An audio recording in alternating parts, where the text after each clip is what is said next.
ఎన్టీఆర్ పూర్తి పేరు ఏమిటి?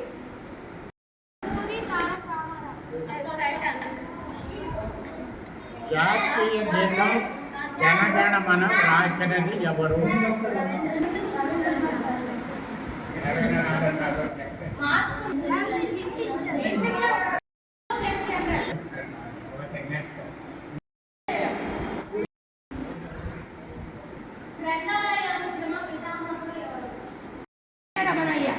ఓకే, నెక్స్ట్ జాతీయ యువజన దినోత్సవంలో ఏ రోజును పురస్కరించుకొని జరుపుకుంటారు?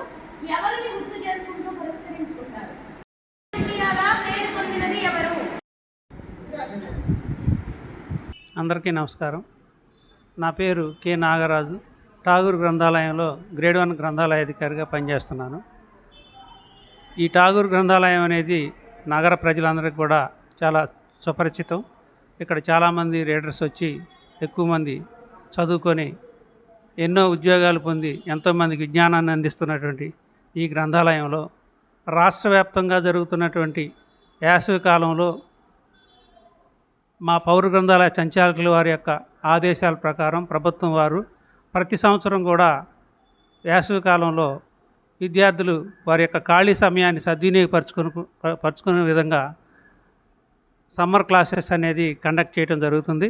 అందులో భాగంగా ఏప్రిల్ 28 నుంచి ఠాగూర్ గ్రంథాలయంలో విద్యార్థులకు వేసవి శిక్షణా శిబిరాన్ని నిర్వహించడం జరుగుతుంది. ఈ శిబిరంలో ఎక్కువ మంది పిల్లలు పాల్గొంటున్నారు. ముఖ్యంగా పిల్లలు కూడా ఇక్కడ పిల్లలకి పుస్తకాలు చదివించడం, తర్వాత స్టోరీ టెల్లింగు, స్టోరీ లిజనింగ్, అంటే వారి యొక్క పఠనాశక్తిని పెంపొందించడం కోసం ఎక్కువ మంది పిల్లలకి చదివించాలనే ఉద్దేశంతో, రీడింగ్ హ్యాబిట్ని డెవలప్ చేయాలనే ఉద్దేశంతో ఈ కార్యక్రమాలను రూపొందించడం జరిగింది. ప్రస్తుతం మా ఠాగూర్ గ్రంథాలయంలో ఉదయం పూట డ్రాయింగ్ అనేది మొదటి నుంచి నేర్పించడం జరుగుతుంది. తర్వాత లెక్కల్లో చిన్న చిన్న మెళకువలు నేర్పించి వాళ్ళకి లెక్కల్లో ఉన్నటువంటి మెళకువలు అనేది ఎక్కువగా నేర్పించడం జరుగుతుంది. తర్వాత మధ్యన మాకు ఇక్కడ ఇంగ్లీష్ గ్రామర్ చెప్పడానికి కూడా, స్పోకెన్ ఇంగ్లీష్ అవి నేర్పించడానికి కూడా మేషారు వస్తున్నారు. మరి అందులో ఈ శిక్షణా కార్యక్రమాల్లో భాగంగా మేము ఇక్కడ పిల్లలకి క్విజ్ కాంపిటీషన్స్ ఒకటి కండక్ట్ చేయడం జరుగుతుంది. ఈరోజు అంటే 26/5/2025 తేదీన క్విజ్ కాంపిటీషన్స్ అనేది పిల్లలకి కండక్ట్ చేయడం జరుగుతుంది.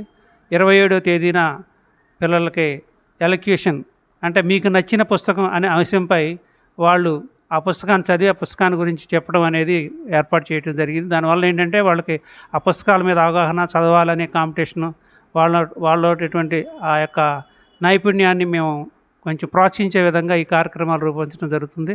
త్వరలోనే మళ్ళీ చిత్రలేఖనం మీద, డ్రాయింగ్ మీద మంచి కాంపిటీషన్ అనేది నిర్వహించడం జరుగుతుంది. ఈ కాంపిటీషన్లో విన్ అయిన వాళ్ళందరికీ కూడా మేము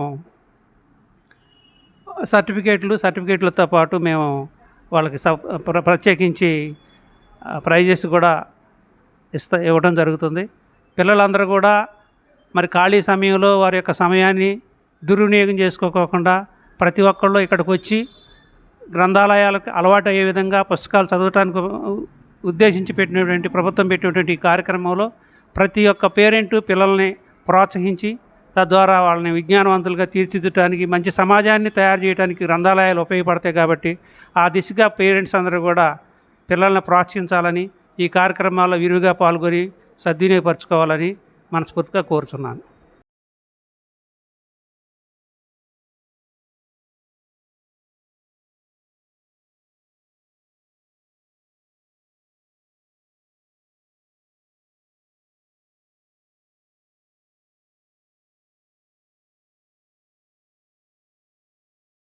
నమస్తే అండి. నా పేరు కుక్కుర వెంకట శేషీశ్వరరావు, ఉపాధ్యాయుడిగా పనిచేస్తూ ఉన్నాను. మరి గ్రంథాలయాలు ఎప్పుడు కూడా దేవాలయాల కంటే పవిత్రమైన నా భావన. ఇక్కడ నేను గత కొన్ని సంవత్సరాలుగా అంటే దాదాపుగా 2 దశాబ్దాలుగా ఈ గ్రంథాలయంతో నాకు అనుబంధం ఉంది. దశాబ్దాలుగా ఈ గ్రంథాలయం వేలాది మంది చిన్నారుల్ని ఉద్యోగస్తులుగా వివిధ ప్రాంతాల్లో, వివిధ హోదాల్లో, దేశ విదేశాల్లో స్థిరపడేలా చేసింది. ఇక్కడ కేవలం బుక్స్ వేలల్లో ఉండడమే కాకుండా డిజిటల్ లైబ్రరీ కూడా పబ్లిక్ బాగా ఉపయోగపడుతోంది. మరి ఈ వేసవి శిబిరంలో చిన్నారులకు ఎన్నో అంశాలలో వివిధ పోటీలు ఇక్కడ ఉన్నటువంటి లైబ్రరీని నిర్వహిస్తున్నారు. మరి ప్రభుత్వం ఎన్నో సౌకర్యాలు కల్పించినా కూడా తల్లిదండ్రులు ఎప్పుడైతే అవేర్నెస్తో ఉంటారో ఆ కార్యక్రమాలు సఫలం అవుతాయన్నది నిర్వివాదాంశం. కాబట్టి తల్లిదండ్రులందరూ కూడా కాన్సన్ట్రేట్ చేసి మన పిల్లల్ని పుస్తకాలు చదివేటట్టుగా అలవాటు చేసినట్లయితే ప్రపంచంలో పెద్ద పెద్ద మేధావులందరూ కూడా పుస్తకాలు చదవడం ద్వారా మరి ఎంతో ఎదిగారన్నది సత్యం. ఇప్పుడు అంబేద్కర్ గారు నడిచే లైబ్రరీ లాంటి ఆయన. మరి అలాగే గాంధీ గారు, మహాత్మా గాంధీ గారు, ఎవరిని తీసుకున్నా సరే చరిత్రలో కానివ్వండి, సమకాలీన సమాజంలో కానివ్వండి, పుస్తకాల ద్వారా మాత్రమే కలెక్టర్లు అయిన వాళ్ళు, గ్రూప్ 1 ఆఫీసర్సు, మరి అలాగే పెద్ద పెద్ద పరిణతి చెందినటువంటి రాజకీయ నాయకులు కూడా ఉన్నారు. వాళ్ళు బుక్స్ చదివిన వాళ్ళే మనం గమనిస్తూ కూడా ఉన్నాం సొసైటీలో. మా చిన్నప్పుడు, నాకు ఇప్పుడు 60వ సంవత్సరంలో ఉన్నాను, 59 నిండినాయి. మరి మా చిన్నప్పుడు రెక్కల గుర్రాలు, ఎగిరేటటువంటి తివాచీలు, మాయా మాంత్రికులు, ఇలా ఎన్నో కథలు మేము చదివేవాళ్ళం. నిజంగా చాలా ఆనందంగా ఉండేది. అది ఒక భావనా ప్రపంచంలో తేలిపోతాం. అటువంటి భావనా ప్రపంచాన్ని కనుక మనం పిల్లలకు అందించగలిగితే వాళ్ళు దానిలో ఆనందం పొందుతారు. అలాగే మరి ఈ వేసవి శిబిరాన్ని కూడా అందరూ పిల్లలు ఉపయోగించుకునేలాగా చేయాలి. తల్లిదండ్రులు పాత్ర వహించాలి. ఉపాధ్యాయులు కూడా మేము ఈ స్కూళ్ళలో పనిచేసేటువంటి పిల్లల్ని ఇక్కడికి పంపించినట్లయితే ప్రభుత్వంతో పాటు మనం కూడా పిల్లలకు ఉపయోగపడినట్లుగా అవుతుంది. Thank you so much. మరి విజయవాడ మంచి జనసమ్మర్దం ఉన్నటువంటి ప్రాంతాల్లో ఉన్నటువంటి ఈ ఠాగూర్ గ్రంథాలయం దశాబ్దాలుగా వేలాది మందికి ఎంతో సహాయం చేసినట్లయింది. ఎంతో విజ్ఞానాన్ని సంపాదించడం, అట్లా ఉద్యోగాలు సంపాదించడం మరి అలా జరిగింది. నేను కూడా నా బీఈడీలో మంచి మార్కులు వచ్చి నేను ఉపాధ్యాయుడిగా రావడానికి ఇక్కడ చదివిన పుస్తకాలు కూడా ఉపకరించినాయి అనేది నాకు చాలా ఆనందకరమైన అంశం. ధన్యవాదాలు. అతిథుల చేతుల మీదుగా ఫంక్షన్లో వెళ్ళాం. అయితే సర్టిఫికెట్లు అంతమందికి ఇవ్వడానికి ఇంకా ఇతర విద్యార్థులు కూడా ఉంటే వాళ్ళకి ఇబ్బంది అవుతుంది. ఈరోజు ఈ కార్యక్రమం ముగిసింది కనుక ఈరోజు పార్టిసిపేషన్ ప్రశంసా పత్రాలు, సర్టిఫికెట్లు ఇప్పుడే ఇచ్చేస్తాం. తర్వాత క్యాష్ ప్రైజెస్ మాత్రం అతిథుల చేత ఫంక్షన్ రోజు ఇస్తాం. 6వ తారీఖున ఇక్కడ మీటింగ్ ఉంటుంది కదా, ఆ మీటింగ్లో మీ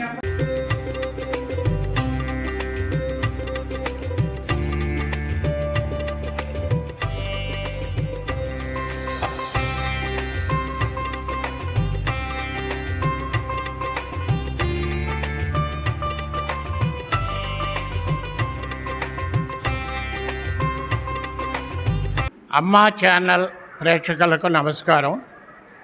గత 2 సంవత్సరాలుగా విద్యార్థి వికాస వాహినితో అమ్మా ఛానల్ ప్రేక్షకులకి పరిచయం ఉంది.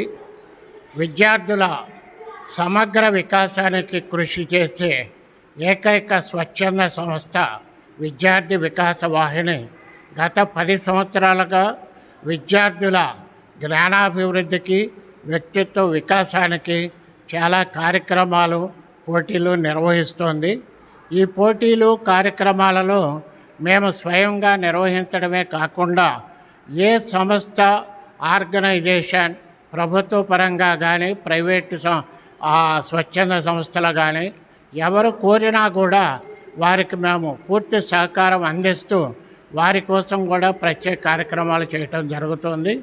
ఈ సంవత్సరం ముఖ్యంగా ఈ నూతన ప్రభుత్వం వచ్చిన తర్వాత విద్యా వ్యవస్థని వృద్ధి చేయటానికి, అలాగే విద్యార్థుల భవిష్యత్తు కోసం చాలా కార్యక్రమాలు చేస్తున్న ప్రభుత్వం ఈ సంవత్సరం గ్రంథాలయాలలో ప్రతి గ్రంథాలయంలోనూ స్టేట్ వైజ్ సమ్మర్ క్యాంపులు నిర్వహించింది. అయితే కొంత ప్రజలకు అవగాహన లేక చాలామంది చాలా చోట్ల విద్యార్థులు తక్కువగా ఉన్నా కూడా విద్యార్థి వికాస వాహిని పట్టుదలతో ఈ కార్యక్రమాలకు సపోర్ట్ చేస్తూ ఈ గ్రంథాలయాల్లో కార్యక్రమాల్లో కూడా పిల్లలకి కావలసిన కార్యక్రమాలు నిర్వహించడం, పోటీలు నిర్వహించడం జరిగింది. ఈ సందర్భంగానే ఈ ఠాగూర్ గ్రంథాలయం, విజయవాడ ఠాగూర్ గ్రంథాలయంలో కూడా గత వారంలోనూ ఈరోజు కూడా కొన్ని కార్యక్రమాలు విద్యార్థి వికాసాన్ని చేపట్టడం జరిగింది. క్రిందటి వారము విద్యార్థుల్లోని ప్రజ్ఞా పాఠవాలని ప్రదర్శించడానికి టాలెంట్ షో నిర్వహించి ఎవరిలో ఏ టాలెంట్ ఉందో వాళ్ళని చూపించడం జరిగింది. ఈరోజు ప్రత్యేకంగా విద్యార్థి వికాస వాహిని సామాన్య జ్ఞానం విద్యార్థుల్లో ఎలా ఉన్నది అనేది అంచనా వేయటం కోసం జనరల్ నాలెడ్జ్ క్విజ్ నిర్వహించడం జరిగింది. అలాగే ఈ పోటీలో విజేతలకు ప్రథమ, ద్వితీయ, తృతీయ బహుమతులుగా నగదు బహుమతులు కూడా అనౌన్స్ చేయడం జరిగింది. ఈ నగదు బహుమతులను ఈ కార్యక్రమం ముగింపు సమావేశాల్లో పెద్దల చేతుల మీదుగా అందించడం జరిగింది. ఈరోజు పాల్గొన్న విద్యార్థులందరికీ కూడా మా తరపున ప్రశంసా పత్రాలు, పుస్తక గిఫ్ట్స్, బుక్ గిఫ్ట్స్ ఇవ్వడం జరిగింది. ఇలాగే ఇంకా ఎక్కువ మంది తల్లిదండ్రులు తమ పిల్లల్ని ఈ ప్రభుత్వం కానీ మేము కానీ నిర్వహించే ఇలాంటి కార్యక్రమాల్లో పిల్లలు పాల్గొనేటట్టుగా ప్రోత్సహిస్తూ వారి విజ్ఞానంతో పాటు వారి వ్యక్తిత్వ వికాసాన్ని, సామాజిక జ్ఞానాన్ని పెంపొందించేందుకు తల్లిదండ్రులు కూడా సహకరించాలి. అలాగే ఉపాధ్యాయులు కూడా విద్యార్థి వికాస వాహిని సేవలను వివిధ పాఠశాలల్లో వినియోగించుకుంటూ వారికి కావలసిన పోటీలు నిర్వహిస్తూ ఆ విద్యార్థులలో నైతిక విలువలు, దేశభక్తి, వ్యక్తిత్వ వికాసము, నాయకత్వ లక్షణాలు పెంపొందించేందుకు విభిన్న కార్యక్రమాలని ఈ విద్యార్థి వికాస వాహిని ద్వారా నిర్వహించుకోవాలని కోరుతూ ఉపాధ్యాయులను, ముఖ్యంగా హెడ్ మాస్టర్స్ను, స్కూల్ మేనేజ్మెంట్స్ని, విద్యాశాఖ అధికారుల్ని, ఎంఈఓస్, డిఓస్తో పాటు మంత్రులను కూడా మేము కోరేది ఏమిటి అంటే పిల్లల సమగ్ర వికాసానికి స్వచ్ఛంద సంస్థల సహకారాలు కూడా తీసుకుంటూ మీలో ఉన్న కొన్ని లేని అవకాశాలని మా ద్వారా కల్పించుకోవాలని చెప్పేసి మేము విజ్ఞప్తి చేస్తున్నాము. ఇలాంటి అవకాశాలు కల్పిస్తున్న ఇతర స్వచ్ఛంద సంస్థలకి, మీడియా ఛానల్స్కి, మమ్మల్ని సపోర్ట్ చేస్తున్న పేరెంట్స్కి, మా విద్యార్థి వికాస వాహిని మెంబర్స్కి, ఉపాధ్యాయులకి అందరికీ కూడా మరోసారి ధన్యవాదాలు. Thank you.